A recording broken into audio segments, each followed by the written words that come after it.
السلام علیکم، دس از کفیل قاسم، اور آج ہم جس ٹاپک کے اوپر ڈسکشن کرنے جا رہے ہیں وہ مولانا طارق جمیل اور ان کے ساتھ ہونے والے واقعات کے اوپر ڈسکشن ہے۔ سب سے پہلے تو میں آپ کو مولانا طارق جمیل صاحب کا کچھ انٹروڈکشن کروا دوں کہ وہ ایک بڑے بریلینٹ اسٹوڈنٹ تھے۔ انہوں نے گورنمنٹ کالج لاہور سے ایف ایس سی میڈیکل کا جو کمپلیٹ کی اپنی، اور اس کے بعد کنگ ایڈورڈ کے اندر ان کا داخلہ ہو گیا MBBS کے لیے، لیکن انہوں نے وہ چھوڑ دیا اور اس کے بعد وہ اسلامک جو ایجوکیشن ہے اس کی طرف چلے گئے، اور جو love for Islam and attraction and affection for the Islam جو تھی، انہوں نے اس کو فالو کرنا شروع کر دیا، اور اس وقت وہ پاکستان میں اور پوری دنیا کے اندر one of the most influential personalities کے اندر ان کا شمار ہوتا ہے۔ اسلامک ورلڈ کے ٹاپ 500 جتنے بھی اسکالرز ہیں ان کے اندر ان کا شمار ہوتا ہے۔ پچھلے دنوں کچھ اس طرح ہوا کہ جو پرائم منسٹر صاحب ہیں انہوں نے کووڈ-19 کے خلاف جو فنڈ ریزنگ کی تحریک شروع کی ہوئی تھی، اس کے اندر ان کو بھی بلایا گیا، اور انہوں نے اینڈ پہ جا کے کچھ نہ کچھ حد تک جو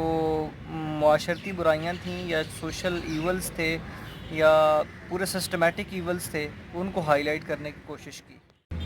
یہ والی جو سسٹمیٹک برائیاں تھیں، اب اگر پورے سسٹم کے اندر کیونکہ موجود ہیں اور ہسٹری اور اسلامک جو نالج رکھنے والے لوگ ہیں ان کو پتہ ہے کہ جتنی بھی معاشرتی جب برائیاں کسی حد سے زیادہ بڑھ جاتی ہیں تو پھر جو المائٹی اللہ ہے وہ ان برائیوں کو کنٹرول کرنے کے لیے کافی حد تک کچھ ایسی وبائیں، کچھ ایسے امتحانات بندوں کو ڈال دیتا ہے تاکہ جو بندے ہیں وہ اللہ کی طرف دوبارہ مائل ہو جائیں۔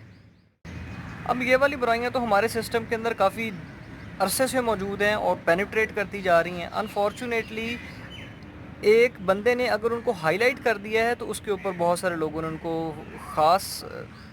سخت الفاظ کے اندر ان کو کرٹیسائز کیا، جس کی بنا پر ان کو معافی مانگنی پڑی۔ ہماری بات یہ ہوگی کیوں مولانا صاحب کو کیوں معافی مانگنی پڑی، اس قسم کی برائیوں کی موجودگی کے باوجود بھی کیوں ان کو معافی مانگنی پڑی۔ آپ کو میں کچھ سسٹمیٹک قسم کے وہ جو ایولز ہیں ان کو ہائی لائٹ کر کے بتاتا ہوں کہ ایک دفعہ یوں ہوا کہ جناح ہاسپٹل کے گیٹ کے اوپر کسی خاتون نے اپنے بیبی کو ڈیلیور کر دیا۔ ابھی پچھلے 2-3 مہینوں کی بات ہی ہے کہ ایک خاتون نے جناح ہاسپٹل کے واش روم کے اندر بیبی کو ڈیلیور کر دیا۔ پھر پچھلے سال کی بات ہے کہ ایک جناب شیمیل خسرے جن کو ہم بولتے ہیں، ان کا ایکسیڈنٹ ہو گیا اور وہ ہاسپٹل کے اندر گئے، اور وہاں پہ جانے کے بعد جو ڈاکٹرز ہی یا تو جو مینجمنٹ سٹاف تھا ان کو یہ نہیں پتہ چلا کہ ہم ان کو میل وارڈ میں رکھیں یا فیمیل میں رکھیں، تو اسی دوران ان کی ڈیتھ ہوگی۔ اور کافی حد تک جو ہے نا اس طرح کے جو کیسز ہیں وہ آف اینڈ آن آتے ہی رہتے ہیں، لیکن انفارچونیٹلی جو ذمہ داران ہیں نہ تو ان کو کوئی بھی بندہ کرٹیسائز کرتا ہے اور نہ ہی اور اس حد تک ان سے کوئی بات کرتا ہے کہ معافی مانگی جائے۔ فار ایگزامپل ہیلتھ منسٹر نے یا ہیلتھ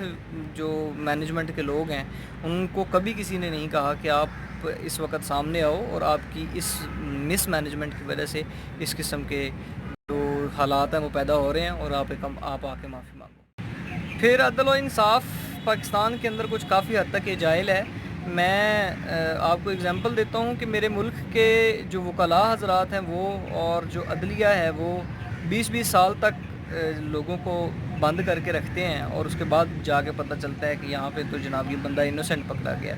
انفارچونیٹلی نہ تو کوئی وکلاء سے کہتا ہے کہ آپ آ کے معافی مانگیں اور ہمارے یہ کوشچنز ہیں ان کا جواب دیں، اور نہ ہی وقت کے قاضی سے پوچھا جاتا ہے کہ بھائی آپ نے یہ کیا کیا ہے۔ مطلب ایک بندہ ہے، اس کی زندگی کے 20 سال ہیں، جوانی کے اندر آپ نے پکڑ لیا تھا اس کو، اس کی زندگی میں 20 سال وہ کون واپس کرے گا؟ کوئی اس کا پرسان حال ہی نہیں ہوتا۔ تو کوئی نہ وکلاء سے کہے گا کہ معافی مانگیں، نہ ان کے اوپر کرٹیسائز کرے گا، اور نہ وقت کے قاضی کو کہے گا کہ آپ آ کے جواب دیں اور معافی مانگیں ان لوگوں سے جن لوگوں کے آپ نے 20 سال بڑے خوبصورت 20 سال آپ نے ضائع کر دیے۔ اس کے بعد میرے ملک کے پولیٹیشنز کی اگر آپ بات کرتے ہیں تو آپ کو ہر دوسرا پولیٹیشین یوں محسوس ہوتا ہے کہ وہ کرپٹ ہے، کسی کے پاس کوئی ثبوت نہیں کہ وہ کرپٹ ہے۔ یہاں پہ پچھلے 2015-14 کے اندر پاناما لیکس کیس آیا، اس میں بہت سارے جو ہمارے بگ گنز ہیں ان کو پرومیننٹ کیا گیا کہ انہوں نے ملکی پیسہ باہر لے جا کے لوگوں کے اوپر انویسٹ کیا ہوا ہے، اور آپ کے اپنے ملک کے جو لوگ ہیں وہ بھوک سے مر رہے ہیں، تو یہ آپ نے کیوں کیا ہے؟ لیکن کیونکہ وہ وقت کے سردار ہیں، چودھری ہیں، تو ان سے کسی نے نہیں کہا کہ آپ معافی مانگیں. یہ بالکل آپ نے پوری 20 کروڑ عوام کے ساتھ آپ نے زیادتی کی ہے.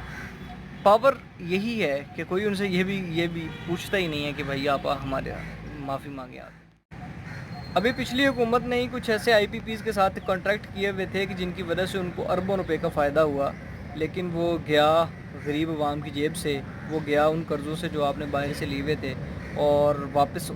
اس عوام نے کرنے ہیں جس کے پاس کھانے کو 2 ٹائم کی روٹی بمشکل پوری ہو رہی ہے. تو کوئی پرسان حال نہیں، اور کوئی یہ پوچھنے والا نہیں کہ آپ نے یہ پیسے جو غریب عوام کے خون سے نکال کے دیں گے یا آپ کیوں دیں گے اور کہاں سے دیں گے. پھر مولانا صاحب کو میزوجنسٹ بھی ڈان کے ایڈیٹوریل کے اندر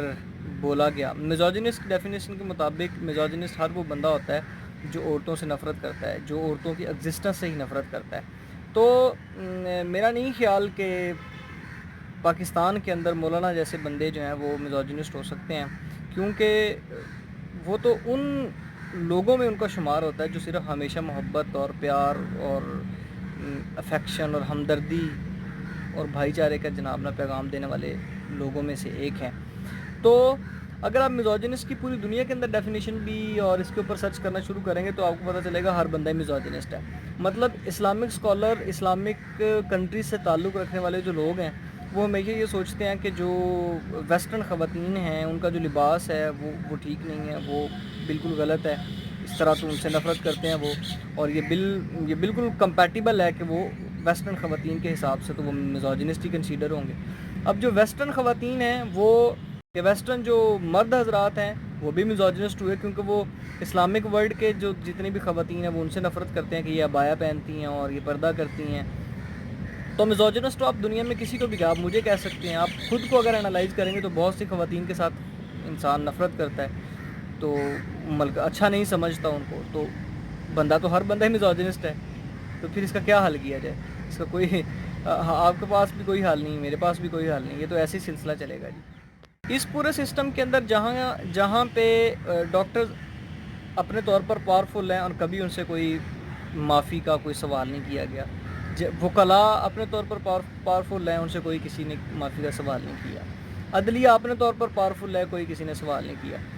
سیاستدان اپنے طور پر پاورفل ہیں اور ان سے کبھی کسی نے کوئی سوال نہیں کیا کہ آپ کی کرپشن اور آپ کے پاس جو الزامات ہیں کبھی ان کے خلاف جانے کی کوشش کرو. پوری دنیا میں پاکستانی پولیٹیشنز کے بارے میں یہی خیال کیا جاتا ہے کہ one of the most corrupt, اور یہ تو بہت ساری فیمس سائٹس کے اوپر بھی بڑا مشہور ہوا. لیکن مولانا صاحب کو معافی اس لیے مانگنی پڑی تھی کیونکہ ان کا تعلق اسلام کے ساتھ تھا، اور اسلام کے ساتھ جس کا تعلق ہوتا ہے اس کو اپنے آپ کو بچانے کے لیے نہیں بلکہ اسلام کو بچانے کے لیے کافی حد تک یہ کوشش کرنی پڑتی ہے کہ وہ ہمیشہ بیک سٹیپ پہ رہے. مولانا صاحب کی معافی مانگنا بہت ضروری تھی، اور اگر مولانا صاحب یا ان جیسے لوگ معافیاں مانگتے رہیں گے تو پھر اس ملک کے اندر وہ تمام لوگ جو اس وقت رول کر رہے ہیں، یہ جو سو کالڈ رولر ہیں، صحافی حضرات ہیں جن کے اوپر کوئی اکاؤنٹیبلٹی نہیں، جن کی انفارمیشن مس انفارمیشن ڈس انفارمیشن کے اوپر کوئی اکاؤنٹیبلٹی نہیں، وہ ہمیشہ معافیاں منگواتے رہیں گے اور یہ سلسلہ یوں ہی چلتا رہے گا.